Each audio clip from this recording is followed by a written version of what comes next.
시청자 여러분 안녕하십니까? 상쾌한 아침입니다. 오늘은 혈압주의 칼럼을 준비했습니다. 문재인 대통령 집권 2년 시리즈 두 번째, 사상 최대의 거짓말, 구토 유발 거짓말, 혈압주의 거짓말. 그 취임사가 국민을 어떻게 배반했는가? 제가 취임사 중에서 10개의 대목을 말씀드리겠습니다. 혈압약 10개가 필요할지 모릅니다. 1번, 한 번도 경험하지 못한 나라. 180도 바꿔서 이 공약을 실천하고 있습니다. 정말이지 대한민국 국민이 한 번도 경험하지 못한 나라. 피로써 공산당을 물리치고 지킨 나라의 대통령이 공산주의자를 존경한다는 나라. 대통령 부인이 이념 문제에 대해서 제대로 모르면서 설쳐대는 나라. 대통령이 아니라 민노총이 대통령이 된 나라. 남한 국민보다는 북한 김정은과 북한을 앞세우는 나라. 멀쩡한 미래 먹거리 원전을 때려 부수는 나라. 눈에 보이는 부와 미래의 강물이 흘러가는데 보를 때려 부수겠다고 하는 나라. 정말이죠. 한 번도 경험하지 못한 나라가 펼쳐지고 있습니다. 2번, 통합과 공존의 새로운 세상. 문 대통령은 자신을 지지하지 않은 국민도 한 사람 한 사람, 한 분 한 분 섬기겠다고 했습니다.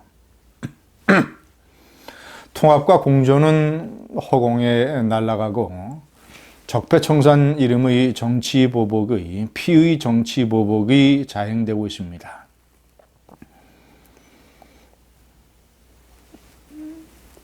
자랑스러운 군복의 대장들 또는 장군들에게 수갑을 채워서 자살하게 만드는 이런 나라.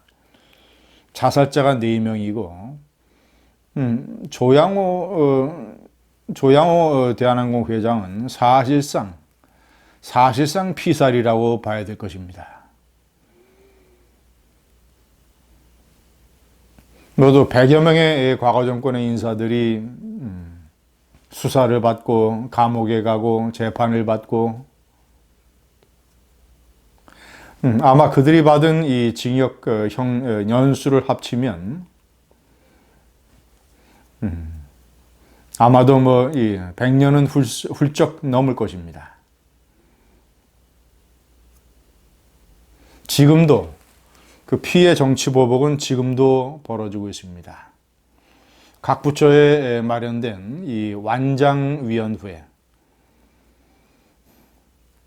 죽창위원회, 이 완장죽창위원회가 지금도 계속 수셔되고 있습니다. 3번, 잘못된 관행과 결별. 자신들에게 유리한 잘못된 관행은 결별은커녕 아주 적극적으로 활용을 하고 업그레이드 시켜서 써먹습니다. 최근에 이 패스트 트랙 사태에서 벌어졌던 국회의원 상임위원 강제 사보임 규정. 분명히 국회법에는 그 해당 상임위원 국회의원이 동의하지 않으면 사보임을 시킬 수 없도록 되어 있는데 권력의 도구가 된 이 국회 사무처는 그 법조문도 마음대로 해석을 해서 강제 사보임이 아무런 문제가 없었다고 이런 주장을 내놨습니다. 대표적인 낙하산 인사, 잘못된 관행. 완전히 확대 발전 업그레이드 시켜서 환경부에서 벌어진 거 보면 완전히 자신들 정권 측의 인사를 임명하기 위해서 면접 요령까지 전부 사전에 다 알려줬습니다. 이른바 캠코더, 캠프 출신 코드 맞는 인사, 더불어민주당 출신 캠코더 인사의 비율이 339개 공공기관의 임원진의 캠코더 인사 비율이 21%를 넘습니다. 완전히 잘못된 관행의 확대 발전 업그레이드. 4번, 야당은 국정의 동반자. 가장 중요한 이 국가 권력의 근간을 바꾸는 선거제도. 선거제도를 제1야당과 충분한 협의 없이 마구잡이로 저렇게 좌파 연합 세력, 좌파 2중대, 3중대, 4중대까지 만들어서 저런 식으로 국회에서 밀어붙이고 있으면서 야당을 국정의 동반자라고 얘기를 했습니다.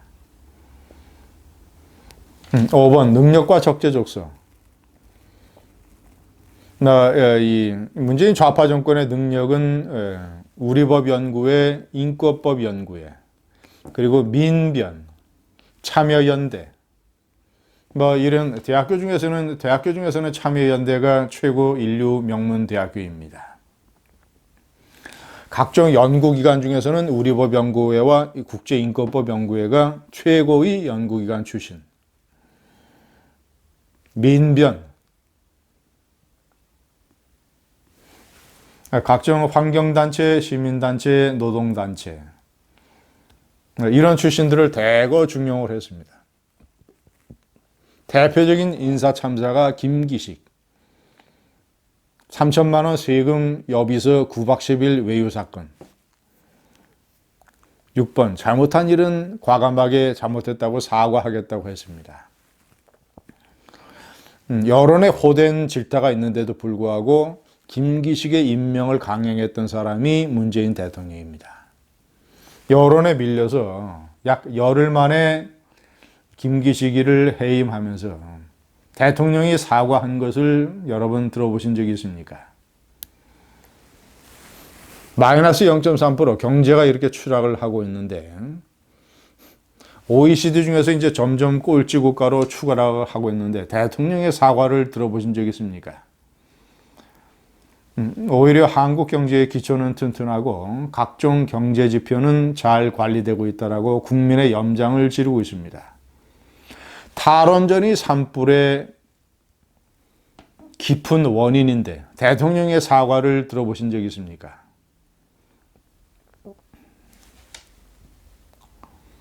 자기 바로 등잔 밑에서 자신이 대통령의 입이어 정권의 얼굴로 내세웠던 청와대 대변인이 특혜 대출을 받아서 10억 원 넘게 대출을 받아서 26억짜리 재개발 딱지 투자를 하고 여론의 지시 속에 물러났는데 대통령이 국민에게 사과한 적이 있습니까? 대통령은 오히려 오찬을 베풀면서 그의 살집을 걱정해 줬습니다. 특권과 반칙이 없는 세상. 김의겸. 가게 4곳을 10곳으로 부풀려서 국민은행, 자신의 고등학교 동문이 있는 국민은행 지점에서 10억 8천만 원을 대출을 받은 엄청난 특권과 반칙. 각종 캠코더, 낙하산 인사. 이 문재인 좌파 정권의 핵심 지지 세력들이 가장 특권과 반칙을 누리는 집단은 민노총입니다. 민노총은 기업의 임원을 피투성이로 만들어도 되고 국회에 난입을 하려고 경찰들을 때려 부셔도 되고 아무리 해도 물대포 한 방 맞지 않습니다. 새로운 특권 계층 민노총.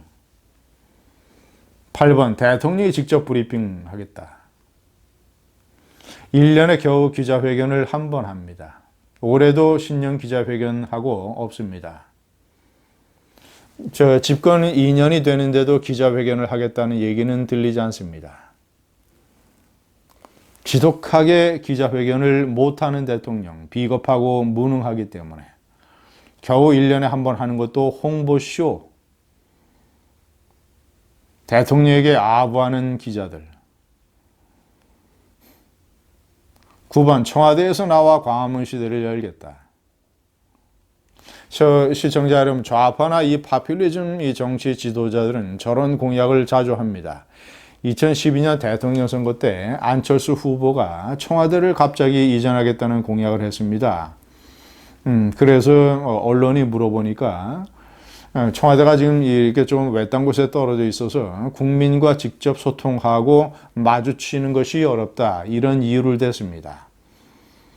그래서 제가 당시 TV 토론에 나가서 안철수 측 인사에게 국민과 직접 이렇게 부대끼는 것이 어려워서 청와대를 옮긴다는데, 자, 그러면 어디로 옮길 것이냐, 준비를 했느냐 하니까 답변을 못 하더라고요. 그래서 제가 그런 이유라면 서울 강남역으로 옮기면 되겠다라고 얘기를 한 적이 있습니다. 아무 말도 못 했습니다.